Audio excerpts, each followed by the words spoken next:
이 호주에 계신 이렇게 좀 적은 숫자가 모인 교회 목사님하고 전화 통화하면서 이렇게 이야기를 했습니다. 목사님, 저를 한번 초청해 주시면 제가 교회에 도움이 되어 드리겠습니다. 이 얘기를 딱 듣고 호주에 계신 목사님이 어떻게 생각을 했냐면, 한국에서 좀 제법 많은 사람들이 모이는 교회이기 때문에 뭔가 이렇게 와서 말씀도 주시고 물질적인 도움도 주실 것이다 생각을 했습니다. 그래서 그러면 저희 교회 와가지고 집회를 좀 인도해 주십시오 라고 했습니다.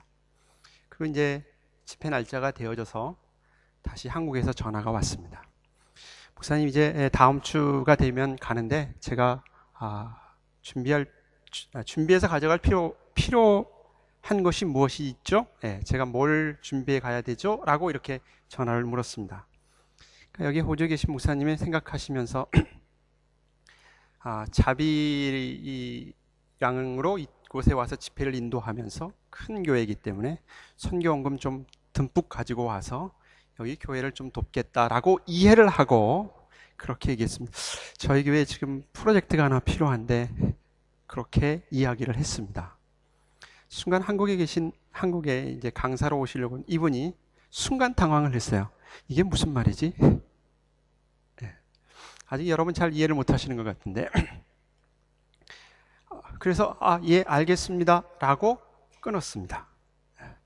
그러니까 여기 호주에 있던 이 분은 한국에서 도움이 되겠습니다라는 그 말을 어떻게 이해를 했냐 하면, 물질적인 거나 경제적으로 도움을 줄 거라고 생각을 하고, 우리 교회에 필요한 것이 무엇인가 이제 계속 고민하다가 전화가 오니까 얘기를 했고, 한국에 계신 이분은 집회에 필요한 것에 대해서 미리 원고를 준비한다든지 뭐 이런 것 때문에 이야기를 했는데 전혀 다른 이야기를 했죠.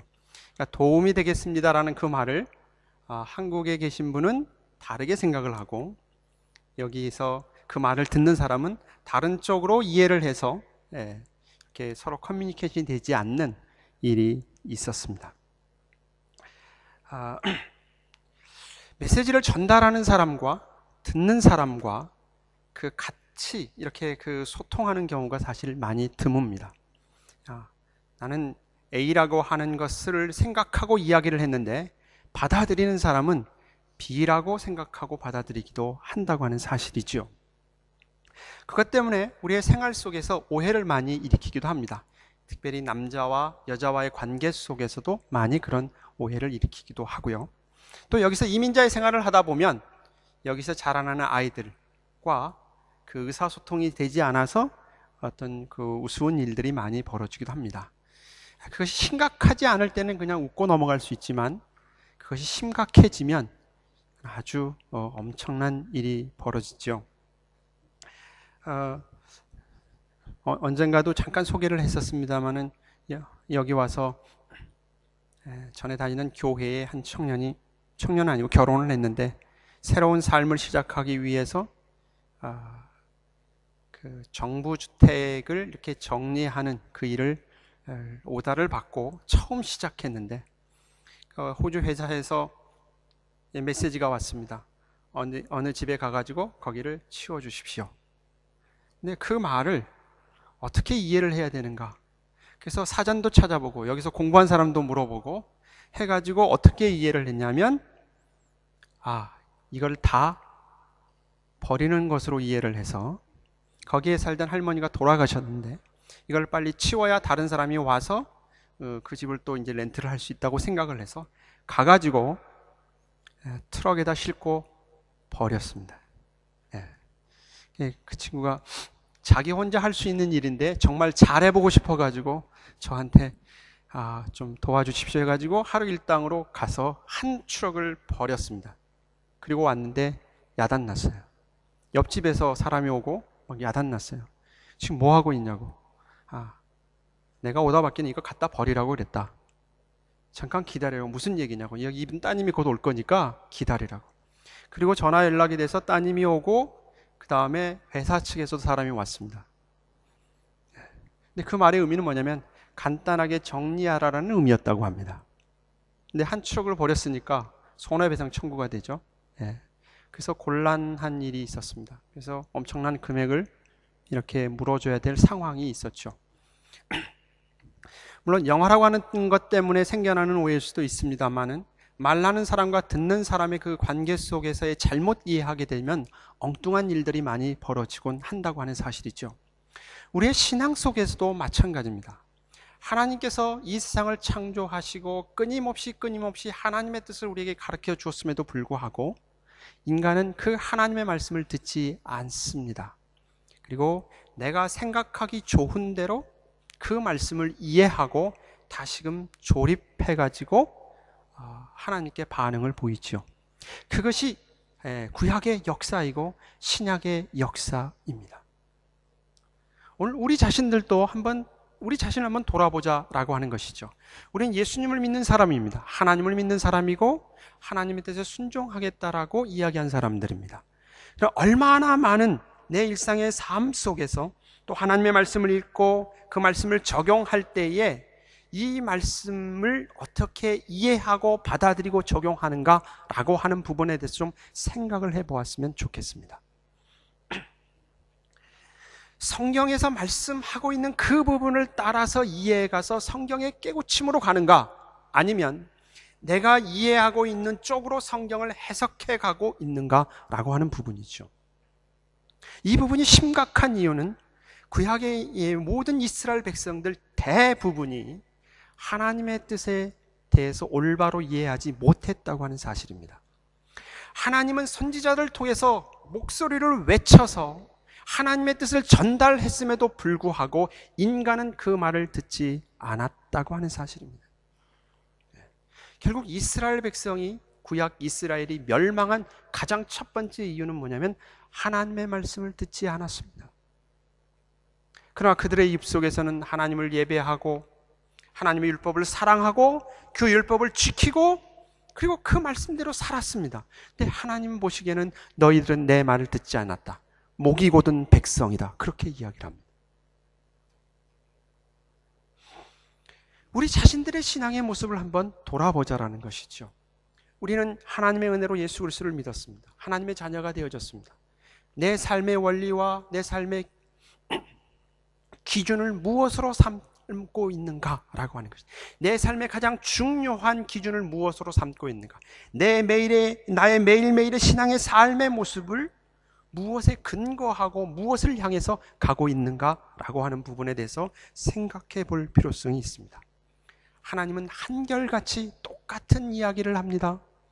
근데 우리는 그 말을 듣지 않습니다. 이 시대에, 내가 속해 있는 그 시대의 사고방식으로 하나님의 말씀을 이해해서 왜곡시키는 것이 기독교 역사입니다.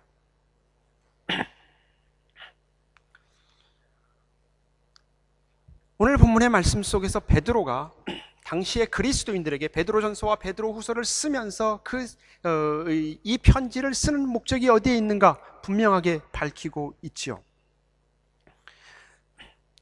예수 그리스도를 믿는 성도들이 외부로부터 오는 핍박과 환난이 있었고 내부로는 거짓 가르침이 있었습니다. 그러한 위협 속에 있는 그들에게 베드로가 편지를 쓰는데, 사도로서 편지를 쓰는데 그 편지를 쓰는 목적이 무엇인가라고 하는 것이죠. 1절 말씀에 가게 되어지면 진실한 마음을 일깨워 생각나게 하기 위해서라 그러겠습니다. 쉽게 생각하십시다. 예수 그리스도를 통하여서 하나님의 자녀 삼으시고 돌처럼 굳은 마음, 하나님을 떠나서 죄와 사망으로 딱딱해진 그 마음을 부드러운 마음으로 하나님께 대해서 온전히 반응하며 하나님께 예배하며 하나님의 말씀에 순종할 수 있는 마음으로 우리를 바꿔주신 그 마음을 지킬 수 있도록 하기 위해서 이 말씀을 하십니다. 뭐라고 말씀합니까? 곧 거룩한 선지자들이 예언한 말씀과 주 되신 구주께서 너희의 사도들로 말미암아 명하신 것을 기억하게 하려 하심이라. 위기 속에 빠져있는 성도들에게 지금 베드로는 구약의 선지자들을 통해서 주신 하나님의 말씀, 그리고 예수 그리스도께서 사도들을 통해서 하신 그 말씀을 생각나도록 하기 위해서 지금 이 편지를 쓰고 있다라고 합니다. 하나님의 말씀을 생각나게 하기 위해서죠. 다시 얘기하면 이미 주신 그 말씀을 다시금 생각나도록 하기 위해서 이 편지를 쓰고 있다고 하는 것이죠. 새로운 얘기가 아닙니다. 이미 배운 말씀입니다. 구약을 통해서 주셨던 말씀, 선지자들 통해서 주시는 말씀, 그 말씀이죠. 그래서 기독교 신앙은 인간에 의해서 만들어진 것이 아닙니다. 그리고 인간 스스로 하나님을 찾아가는 것이 기독교 신앙이 아니죠. 하나님이 찾아오셨고 말씀하시고 거기에 순종을 요구하는 것이죠. 그것이 기독교 신앙입니다. 그리고 기독교 신앙의 출발은 창조로부터 시작되어집니다. 성경의 출발이 그렇게 되죠. 하나님께서 이 세상을 창조하셨다로부터 시작되어집니다. 우리가 그 논리적인 방법 속에서 그 논리적 방법 가운데 연구하는 자세가 이제 두 종류가 크게 있습니다. 연역적 방법이 있고 귀납적 방법이 있습니다. 요즘은 계몽사조 이후에는 전부 귀납적 방법을 씁니다. 작은 것, 디테일한 것들을 통해서 일반적인 진리를 찾아가는 방법을 쓰죠. 그래서 성경 연구도 귀납적 성경 공부를 많이 합니다. 1절 말씀 무슨 말씀, 2절 말씀 무슨 말씀, 그런 말씀을 종합해가지고 어떤 분이다 이렇게 이야기를 하죠. 그것이 우리에게 굉장히 유용하고 익숙합니다. 그런데 성경의 전체적인 그 내용 가운데 하나의 메시지는 귀납적 방법으로서 이야기하지 않고 연역적 방법을 쓰고 있다고 하는 사실이죠. 그래서 창조를 이야기합니다. 그걸 전제합니다. 왜냐하면 이 세상에서는 결코 연구해서 하나님을 찾을 수 없기 때문에 그렇습니다. 그래서 예수님이 이 땅에 오셔서 십자가에 죽으셨고 그 십자가를 전하는 거죠. 복음을 전하는 거죠. 그것이 기독교 신앙의 출발입니다. 하나님께 들려지지 아니하면 결코 하나님을 발견할 수도 알 수도 없기 때문입니다. 그래서 하나님의 말씀은 연역법으로 시작이 되어지죠. 처음과 끝이 되신 하나님의 선포로부터 시작되어집니다. 우리 믿음의 선조 가운데 기독교 신앙을 잘 정리한 사람이 칼빈 선생님인데 그게 기독교 강요라고 하는 아주 신앙에 유익한 책을 쳤습니다. 추천하면 다 이 책을 추천합니다. 근데 읽는 것은 극히 드뭅니다. 가장 많이 팔린 책이 성경책인데 가장 잘 안 읽은 책이 성경책인 것처럼 가장 많이 거론하면서도 가장 안 읽힌 책이 기독교 강요라는 책입니다. 이 책이 이제 4부로 되어져 있는데 그 4부 가운데 시작이 이제 창조주 하나님에 대한 인간의 지식으로부터 시작돼서 창조주 하나님에 대한 이야기를 합니다. 그럼 삼위일체 하나님에 대한 이야기를 하는데 왜 이 얘기를 먼저 하는가라는 이야기는 칼빈 선생님이 그렇게 얘기합니다. 하나님이 얼마나 크신지에 대해서 먼저 전제하지 않고는 우리가 받은 구원에 대해서 올바로 이해할 수 없다. 그래서 이거를 먼저 얘기한다. 이게 칼빈 선생님의 논리입니다. 작은 것부터 얘기를 해서 결론적으로 큰 거를 가야 되는데 인간은 그렇게 가지 못한다는 거죠. 왜냐하면 죄로 말미암아 인간은 이미 유한적인 존재가 되어졌기 때문에 유한적인 것을 통해서 영혼을 찾아갈 수 없다고 하는 것이죠. 그러나 이 세상의 종교는, 이 세상은 그렇지 않죠. 그게 가능하다라고 믿는 것이죠. 그러나 성경은 그렇게 얘기하고 있지 않습니다. 그래서 신앙의 기준, 출발선을 하나님의 말씀으로 두시죠. 하나님께서 말씀하시는 거죠. 그래서 우리는 예수 그리스도를 주로 고백하고 하나님의 자녀가 되었다고 하면 내가 가지고 있는 모든 경험과 그것을 뒤로 하고 하나님의 말씀을 통해서 성경이 무엇이라고 말씀하고 있는 것에 대해서 귀를 기울여야 됩니다. 근데 귀를 기울이지 않습니다. 그래서 성경의 메시지를 따라가지 않습니다. 그러다 보니까 다 나의 종교를 만듭니다. 그럼에도 불구하고 하나님이 위대한 것은 오늘 우리는 각자가 다 다르고 성격도 독특하고 우리 교회만큼 성격이 독특한 사람들이 모여 있을까요? 근데도 함께 모여서 예배한다고 하는 것, 저는 이게 하나님의 승리라고 생각합니다. 여기에 하나님의 신비가 있다고 생각합니다. 제가 잘생겨서 절 보러 왔겠습니까?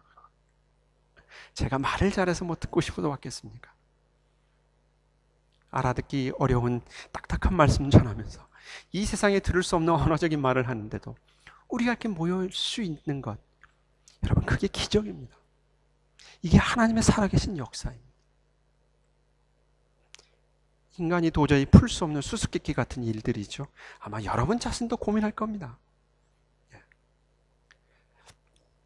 그럼에도 불구하고 우리가 이렇게 올 수 있었던 것, 하나님이 얼마나 크신지에 대해서 생각해 볼 수 있는 또 다른 측면이라고 하는 것이죠.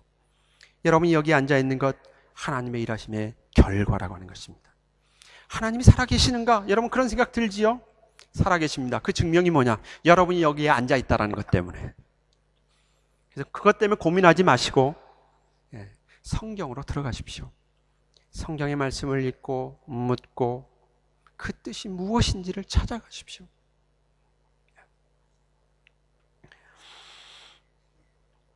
거룩한 예언자들을 통해 주신 하나님의 말씀, 그 말씀을 얘기하고 있습니다. 그를 굳게 잡으라고 얘기합니다. 사도를 통해서 주신 그 생명의 말씀을 붙들으라고 하는 것이지요.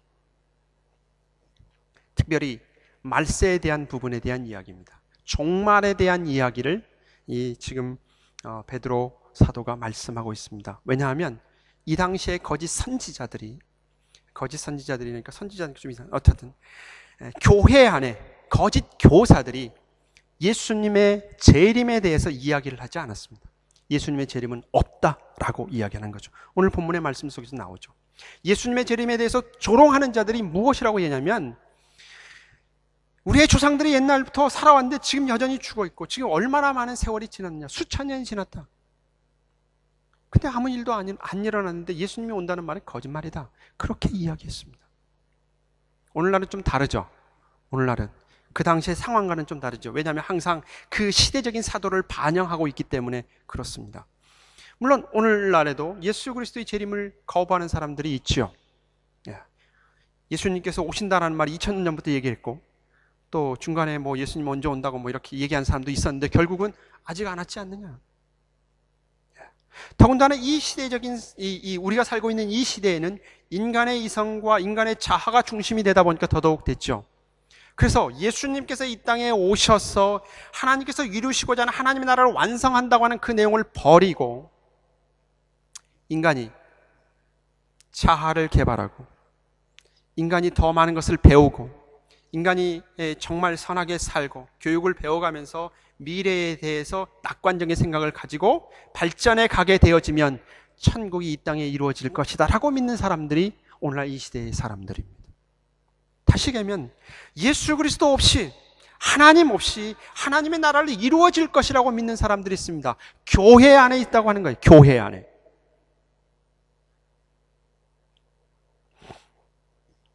그러나 성경은 결코 그렇게 얘기하고 있지 않습니다. 여러분은 예수 그리스도의 재림을 믿습니까? 기다립니까? 무엇 때문에 기다립니까? 무엇 때문에? 이 세상은 예수 그리스도 재림에 대해서 믿지 않는 사람들이 많습니다. 여기에 보니까 5절 말씀에 가면 그들이 일부러 잊으려 함이로다 그렇게 했어요. 여기서 잊으라는 얘기는 일부러 잊고 얘기 안 했다 이 얘기가 아니고 자기들이 생각한 대로 하나님의 말씀을 해석한다라고 하는 의미입니다.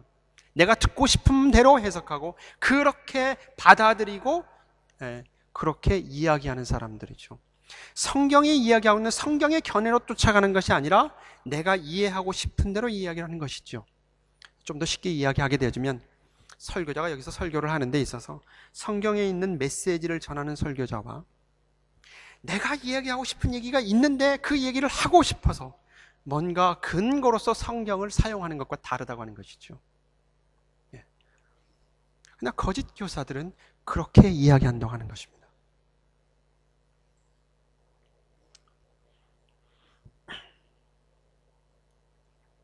예수님의 재림을 거짓 교사들은 부인했습니다. 하나님의 말씀을 조롱했습니다. 그들은 교회 안에 있는 사람들이냐, 교회 안에 있는 사람들의 이야기라고 하는 것이죠. 그러나 구약에 있는 말씀을 통해서 예수 그리스도가 오심에 대한 말씀하셨고, 하나님께서 이 세상에 주의 날에 임하여 심판이 있다라는 것을 말씀했습니다.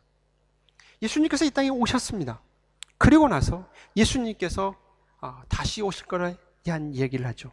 그래서 성경이 오늘 말씀에 말세라고 하는 이 말에 대한 이해는 어떤 말세냐면 시간적인 개념으로 말세다라는 개념이 아니고 사건이, 남아있는 사건이 한 가지밖에 없다라는 의미에서 말세입니다.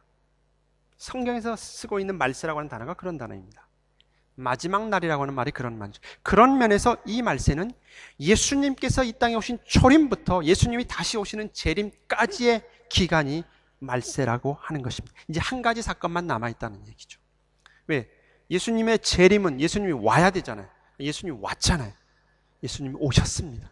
그리고 이제 오실 것만 남아있기 때문에 이제 한 가지 사건만 있어 우리가 살고 있는 것이 말세라고 하는 것이죠. 이러한 말세 속에 살아가는 우리들에게 있어서 조롱하는 사람들은 자기의 생각대로 살아가는 사람들이고 자기의 뜻을 이루어가는 사람들이죠. 이게 오늘날 시대사조라고 지난 몇 시간에 걸쳐서 여러분에게 소개를 했습니다. 거기에 편승해서 여러분 가지 말라고 얘기하고 성경에서 이야기하는 쪽으로 여러분의 눈을 돌려라 그렇게 이야기를 하고 있습니다. 물론 또 다른 부류들이 있죠. 교회 안에 예수 그리스도의 재림에 대한 강조하면서 심판을 굉장히 중요하게 여겨서 오히려 그 심판 때문에 두려워하는 무리들이 교회 안에 있습니다. 물론 대표적인 예가 세대주의적인 관점 속에서 성경을 해석하는 부류라 그랬습니다. 그 천년왕국을 중심으로 해서 천년왕국 이루어지기 전에 예수님이 오신다라는 것과 천년왕국 후에 오신다 이렇게 이제 크게 갈라지고 그 어간에 제가 믿는 신앙과 우리가 얘기하는 개혁주의 신앙 가운데 대부분의 모습은 예수님의 오심과 그 다음에 다시 재림 이 시대를 천년왕국으로 교회의 시대로 이해를 합니다. 어떻든 간에 세대주의자들은 이 천년왕국이 이루어지기 전에 이루어지는데 역사적 그 전천년설과 세대주의적 전천년설과 좀 다릅니다. 제가 지금 비판하고 있는 것은 세대주의적 관점 속에서 전천년설이라는 것을 말씀을 드립니다. 오해는 없기를 바랍니다.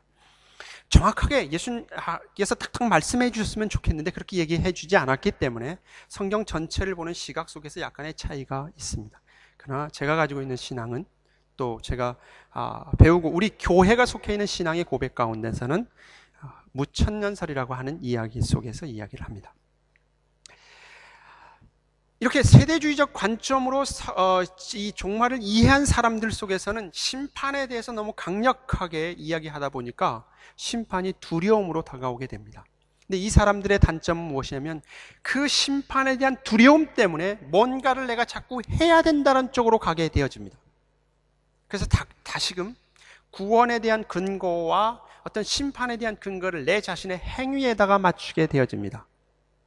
여러분 여기서는 좀 정신을 차리셔야 돼요. 잘못하면 다른 소리 하게 됩니다. 우리는 예수님께서 이 땅에 오시면 구원과 심판이라고 하는 두 가지 양상 가운데 한 무리가 될 것입니다. 한쪽은 구원을 받고 한쪽은 심판을 받습니다. 그러나 나의 행위에 대해서 구원함을 받고 나의 행위에 대해서 심판한다고 하는 이 관점으로만 예수님의 재림과 종말을 이해하게 되어지면 우리는 신앙의 형태를 좀 달리 가게 됩니다. 그것을 근거를 확보하기 위해서 내가 어떤 공동체에 들어가야 된다든지 내가 무엇을 해야 되는 쪽으로 가게 되어집니다.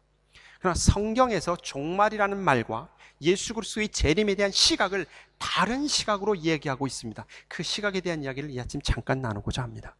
그 부분은 우리가 지난 몇 시간에 걸쳐서 로마서에 대한 이야기를 할 때 구원의 확실성과 근거가 어디에 있느냐라고 하는 그 부분의 말씀에 연결해서 종말이라고 하는 부분에 대해서 생각을 해봐야 됩니다.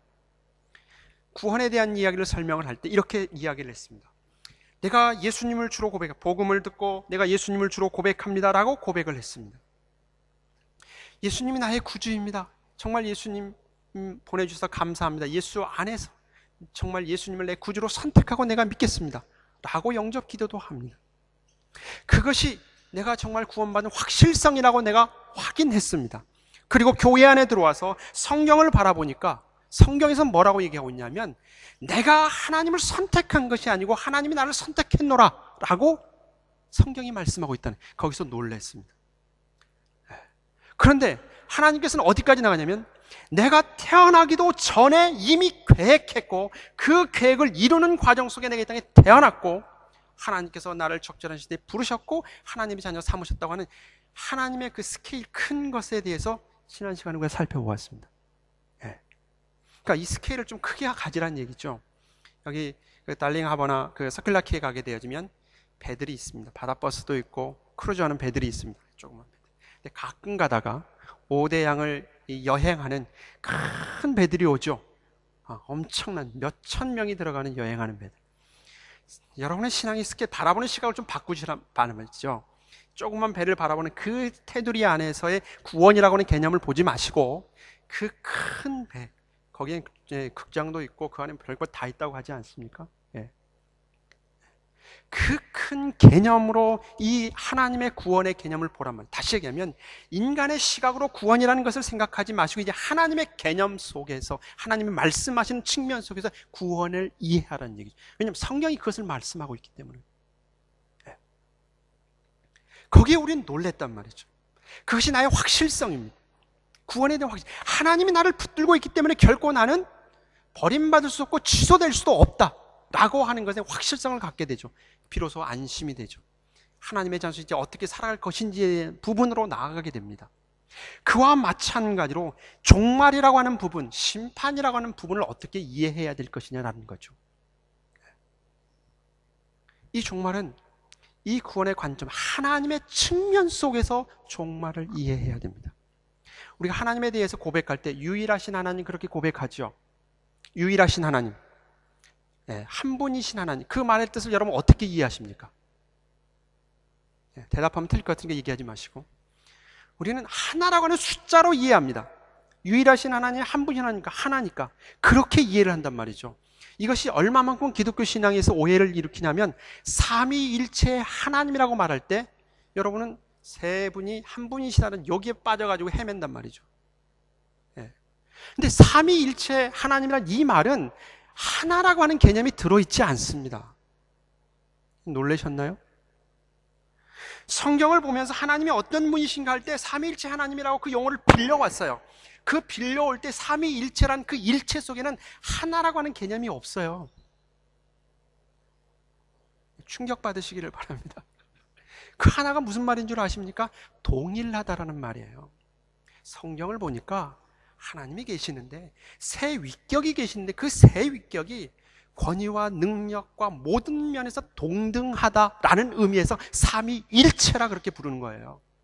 근데 우리는 세 분이 하나님이 한 분이다 그러니까 세 분이 하나가 될 수가 없잖아요. 그냥 머리가 복잡해지는 거예요. 이걸 설명하기 위해서 사관을 하나고 거기에 대해서 뭐 껍질 설명이 뭐 이렇게 설명하기도 하고 막 이상하게 설명하는 거예요. 그런데 그게 아닙니다. 세 분의 하나님이 권위와 동등, 지혜, 모든 것에서 동등하다라는 의미 속에서 삼위일체 하나님의 고백입니다. 유일하신 하나님이란 그 말이 가지고 있는 말은 무슨 의미냐면 한 분이다 그 얘기가 아니에요. 그분이 이 세상을 창조하셨고 만드셨고 주권자이며 그분이 모든 권한을 다 가지고 계신 분이다라는 고백이 유일하신 하나님이다 이 고백이에요. 그 하나님이 뜻을 가지시고 목적을 가지시고 그걸 이루어 가는 과정 속에서 이 땅에 임하는 것이 종말입니다. 그 뜻을 완성시키는 것이 종말이죠. 그러니까 당연하죠. 당연하게 종말이 있을 수밖에 없죠. 하나님 편에는 종말이 있을 수밖에 없죠. 목적을 이루는 것이기 때문에. 그러면 거기서 종말은 구원과 심판이 어디에 근거하고 있느냐라는 얘기죠. 오늘 나의 행위 속에 있느냐라고 하면 우리는 불안해지죠. 그래서 자꾸 내가 뭔가를 만들려고 한단 말이죠. 그게 아니에요. 구원의 관점 속에서 이해하시기를 바랍니다. 예수님의 재림은 구원의 완성이라 그렇게 표현을 합니다.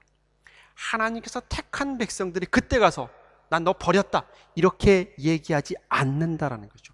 구원의 확실성이 하나님 편에 있던 것처럼 예수 그리스도의 재림을 통해서 이 땅에 어떤 일들이 벌어지든 간에 예수님이 이 땅에 오셔서 우리가 서야 할 자리는 구원의 자리고 오른편에 선다는 것이 종말을 통해서 우리에게 주신 말씀입니다. 그러니까 하나님이 어떤 분이냐는 쪽으로 가게 되죠. 그럼 심판은 뭡니까? 심판은 하나님의 긍휼과 자비를 잊지 못하는 사람들, 그 사람들이 살아간 자기의 주관대로 살다가 결국 궁극에 가서 하나님의 뜻과 거룩하신 것과 멀어져 있기 때문에 당연히 그들은 심판에 가죠. 성경에서 말하고 있는 종말에 대한 개념이 그렇게 가고 있습니다. 그래서 신앙이 종말이라는 그것에 의해서 국한되지 않고 언제나 신앙은 창조로 올라가게 되어 있습니다. 창조. 그 창조로 올라가는 이유는 뭐냐? 하나님이 도대체 얼마나 크신 분인가를 이야기하고 있는 거예요. 그걸 외치는 거예요. 네. 제가 설교를 하면서 열을 내는 이유는 그 부분입니다. 지금껏 설교를 해가면서 내가 속해 있는 이 삶의 환경, 내가 직면하고 있는 그 어려운 문제들, 그리고 이 세상에 살아가는 내일에 대한 어떤 그 불안감, 그 모든 것들을 극복할 수 있는 신앙의 근거는 하나님 외에는 없습니다. 그것이 예수 그리스도 아니라고 하는 것으로 표현되어 있죠. 우리는 그 안에 들어와 있습니다.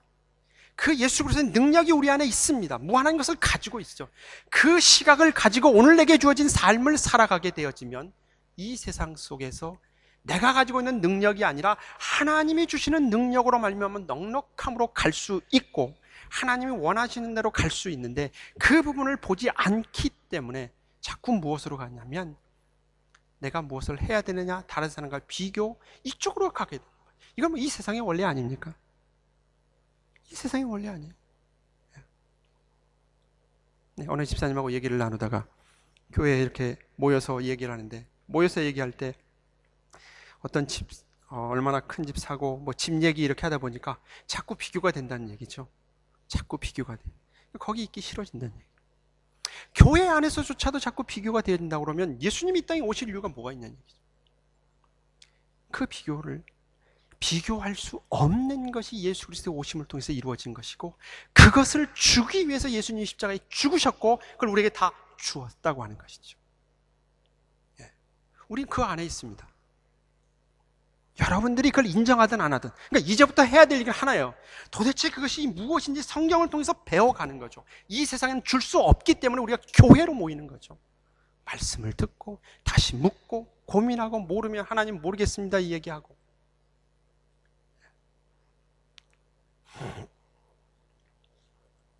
그래서 우리의 신앙의 근거는 결국 창조로 올라가게 되잖아요. 하나님이 어떤 분이신가. 여러분 하나님이 얼마나 크신 분인지를 아십니까? 가끔 예로 드는 것. 지금 하나님은 여러분 각자 생각을 다 아십니다. 여러분이 기도를 하면 그 각자를 다 들으십니다. 응답하십니다. 우리의 기도만 들으시는 것이 아니고 이 시드니에 있는 많은 이 시간 같이 예배드리고 있는 그 예배를 다 받으시고 지구 반대편에 있는 사람들과 생각과 기도를 다 들으시는 분입니다. 여러분 그걸 이해하시겠습니까? 이해하겠습니까? 우리는 유한적인 존재, 이게 안 되는 거죠. 우리는 숫자로만 계산이 돼요. 무한대 머릿속에 들어오지 않습니다. 하나님이 그렇게 크신 분입니다. 그 크신 지혜와 능력과 권능 속에 우리를 목적하시고 지으시고 인도하시고 함께 하신다는 것이죠. 그래서 결국 표현이 뭐예요? 나의 머리털을 세신바 되시는 하나님, 그렇게 표현하는 거예요. 나의 머리털. 내 피가 내 안에 돌아가는 건 내가 어떻게 알 수 있습니까? 하나님은 그걸 다 아시는 분으로서 그렇게 표현하는 것이죠. 그 하나님이 나의 하나님이요 나를 택하시고 나를 위해서 예수 그리스도를 보내시고 죽게 하셔서 하나님의 자녀 삼아 주셨습니다. 여러분 더 이상 뭐가 위로가 되겠습니까? 그보다 다른 것이 무엇이 위로가 되겠습니까? 내가 예수 그리스도 안에 있다고 하는 것, 그리고 종말에 대한 부분, 심판에 대한 부분 걱정할 거 없지요? 여러분 요동하지 않기를 바랍니다. 그래서 베드로가 마지막 부분에 하는 얘기가 무슨 얘기를 하고 있습니까? 베드로후서 3장 17절 사랑하는 자들아 너희가 이것을 미리 알았은즉 무법한 자들의 미혹에 이끌려 너희가 굳센 데 떨어질까 삼가라. 오직 우리 주 곧 구주 예수 그리스도의 은혜와 그를 아는 지식에서 자라가라. 예수 한마디로 표현하면 예수 그리스도의 은혜다라는 표현을 쓰는 겁니다. 그래서 우리가 예수님을 믿습니다라고 고백하는 거죠. 근데 거기에 담겨 있는 말은 엄청난 거죠. 우리는 예수 그리스도 안에 있는 사람들입니다. 저와 여러분입니다. 예수 그리스도 안으로 들어가려고 애쓰지 마십시오. 여러분이 서 있는 자리가 예수 그리스도 아니라는 것이죠. 거기서부터 오는 안위와 평화와 능력과 권능을 가지고 여러분 앞에 놓여져 있는 문제를 다시금 바라보시기를 바랍니다. 그리고 성경에서 말씀하고 있는 부분으로 좀 겸손히 머리를 숙이십시오. 고집 피우지 마시고. 그 안에서 여러분의 신앙이 자라가시기를 바랍니다. 안 그러면 여러분의 신앙의 횟수가 많아지면 많아질수록 예수 그리스도 성품을 닮아가고 하나님의 크신 은혜 가운데 있기보다는 이 세상에 있는 사람과 똑같은 모습으로 가게 되죠. 얼마나 안타깝습니까? 예수 그리스도께 이 땅에 오셔서 하나님의 은혜를 우리에게 보여주신 그 능력, 무한한 사랑, 그 자비, 긍휼, 그 안에 있음을 감사하고 그 안에서의 삶을 이제부터 만들어 가시기를 바랍니다. 서로 위로하고 격려하고 하나님의 말씀을 나누가면서 실패하면 실패한 걸 서로 나누며, 그래서 우리를 교회로 부르셨고, 그래서 교회를 진리의 공동체라 그러잖아요. 이 세상에서 알 수 없는 거예요. 그러다 보니까 교회 안에 들어오면 이제 일상의 삶이 중요해지는 거죠. 예수 안에서 밥 먹는 일이 의미가 있어졌기 때문에 그렇습니다. 그래서 교회 안에서 노는 것도 중요합니다. 예수 안에서 노는 거예요. 그러다 보니까 다투고 싸우고 이런 일들이 벌어지죠. 당연합니다. 그 속에 하나님의 사랑과 긍휼과 자비를 담아내는 거죠. 그러면서 변해가는 거죠. 먼저 믿는 사람들은 시행착오 속에서 거기까지 간 사람들이니까 기다려주죠. 우리 로마서 보면 그런 얘기 나오잖아요. 성경 말씀 묵상을 했는지 모르겠습니다만은 로마서 14장에 나와 있는 말씀이, 먼저 믿는 사람은 나중 믿는 사람 야단치지 말고 기다려줘라 그래요. 왜? 너도 그 자리 지나왔기 때문에. 근데 우리는 뭐죠? 나는 그 자리에 안 갔다고 생각한단 말이죠. 그래서 나온 말이 있잖아요. 개구리가 올챙이 씨를 모른다. 누구 보고 하는 얘기예요? 나 보고 하는 얘기입니다. 여러분을 위해서 만들어낸 단어예요. 그러다 보면 우리의 신앙은, 우리의 모임은 다 다르고 모자란 것 같으면서도 웃음이 있고 기쁨이 있고 내 삶에 힘든가 어려움이 있어도 뭔가 살아갈 수 있는 용기가 생기는 겁니다. 여러분이 교회를 하려고 하면 뭔가 부딪히는 일들이 생길 겁니다. 당연합니다. 그것 때문에 가만히 손 내버려 두면 하나님의 은혜와 자비를 모르는 겁니다. 하나님의 은혜를 아는 자로서 그 부딪힘 속에서 훈련되어져 가고 나를 만들어가는 하나님의 훈련의 과정인 것을 이해하시고, 여러분이 교회를 하다가 마음에 상한 일이 있다고 하면 당연하게 받아드시고 다시금 이것을 하나님 앞에서 해결할 것인지 여러분의 그 시각, 믿음의 시각을 한 업그레이드 시키시기를 바랍니다. 기도하겠습니다.